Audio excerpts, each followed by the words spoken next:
Assalamualaikum YouTube, Bidan Ika di sini, tentunya di channel Ika Cook Official. Sudahkah moms memeriksakan kehamilan pada bulan ini? Pada saat kehamilan, moms tentu akan lebih sering mengunjungi pusat layanan kesehatan. Tentunya pasti akan bertemu dengan bidan atau dokter kandungan ya. Namun pada saat melakukan pemeriksaan, moms tentu memerlukan biaya-biaya yang lebih ya. Nah, ada solusinya nih. Moms harus mendaftarkan diri dengan menggunakan kartu BPJS. Pada video kali ini, Ami akan membahas tentang bagaimana cara melakukan pemeriksaan dengan menggunakan kartu BPJS. Nah, kartu BPJS ini akan memudahkan kita dalam melakukan pemeriksaan kehamilan. Apalagi pada ibu-ibu yang sedang hamil ya. Jadi, moms harus mempersiapkan BPJS ya. Karena BPJS dapat meringankan dan membantu kita mulai pada saat kehamilan, persalinan, sampai dengan kelahiran. Sebelum kalian simak video dari Ami, jangan lupa di subscribe, tekan tanda lonceng di bawah ini, like dan share.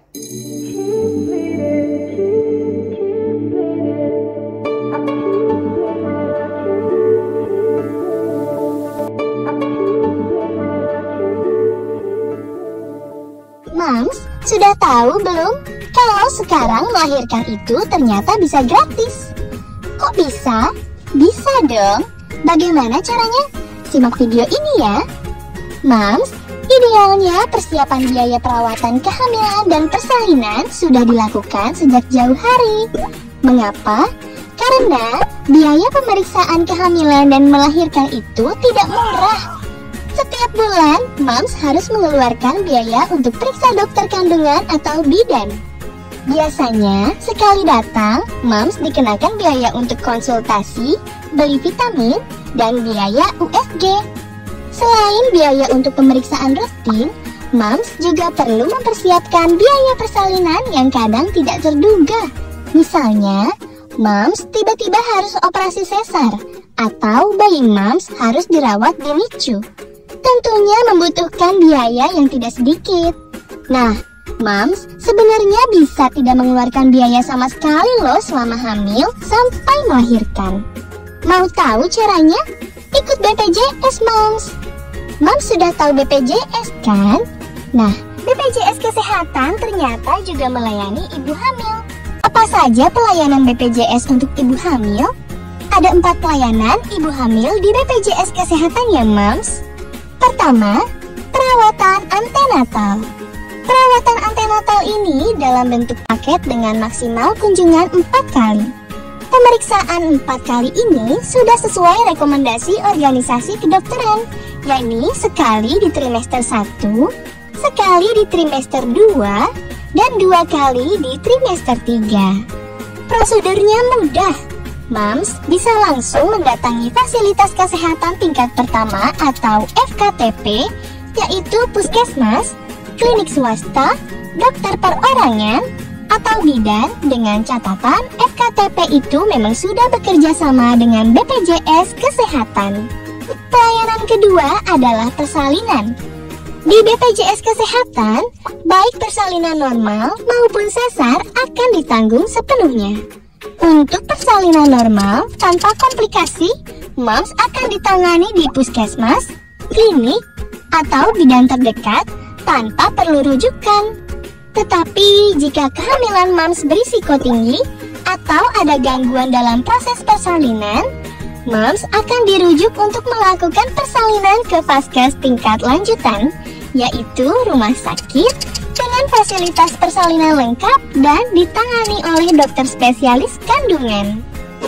Bagaimana jika moms mengalami kondisi darurat? Jika moms mengalami kondisi darurat, misalnya mengalami pendarahan, kejang kehamilan, ketuban pecah dini, dan kondisi lain yang dapat membahayakan moms dan janin, moms dapat langsung dibawa ke rumah sakit.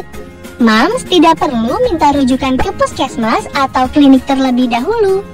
Pelayanan ketiga adalah pemeriksaan bayi baru lahir. Ini adalah prosedur rutin dan penting pasca persalinan untuk memastikan bayi moms sehat. Tindakannya dilakukan di mana moms melahirkan, bisa di puskesmas atau di rumah sakit rujukan. Pelayanan keempat adalah pemeriksaan postnatal.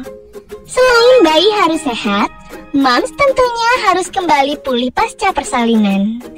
BPJS Kesehatan akan memberikan pelayanan ini juga ya. Wah, ternyata lengkap banget ya pelayanan BPJS untuk kehamilan. Setelah Moms tahu manfaatnya, Moms perlu tahu bagaimana cara mendapatkan semua layanan tersebut tanpa keluar biaya. Syarat utama adalah Moms sudah harus menjadi peserta BPJS. Jika belum terdaftar, belum terlambat Moms. Begini Moms, prosedur menjadi peserta BPJS. Jika Moms bekerja di sektor formal, umumnya sudah otomatis menjadi peserta BPJS melalui kepesertaan pegawai. Jika Moms tidak bekerja, bisa mendaftar menjadi peserta mandiri, artinya Moms membayar iuran BPJS per bulan dari uang Moms sendiri. Dan jika Moms tidak mampu, Moms tetap bisa menjadi peserta BPJS kok. Namun, iuran per bulan dibayar oleh pemerintah. Berapa sih iuran BPJS sekarang?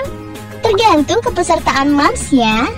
Jika Moms memilih kelas 3, maka biaya iurannya adalah Rp35.000 per bulan. Untuk kelas 2, iurannya Rp100.000 per bulan.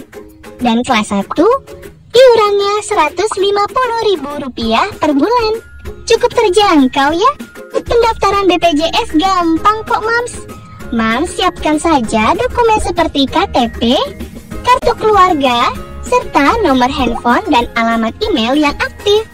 Moms bisa daftar secara online di website resmi BPJS atau datang ke kantor cabang BPJS terdekat.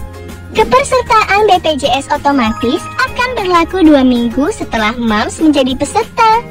Jangan lupa, saat berkunjung ke FKTP atau rumah sakit, selalu bawa dokumen-dokumen seperti kartu peserta, KTP, dan buku kesehatan ibu dan anak. Moms, nggak perlu galau lagi ya. Dengan biaya kehamilan dan persalinan, di masa sulit seperti pandemi ini, adanya pelayanan BPJS untuk ibu hamil tentu akan sangat membantu Moms dan Dad. Layanan BPJS Kesehatan dari pemerintah didirikan untuk memberikan jaminan kesehatan kepada masyarakat. Artinya, kalau ada warga yang sakit, biaya perawatannya bisa ditanggung menggunakan BPJS Kesehatan. Terima kasih sudah menonton video dari Ami. Semoga informasi yang Ami berikan bisa bermanfaat untuk kalian semua. Tetap jaga kesehatan dan wassalamualaikum.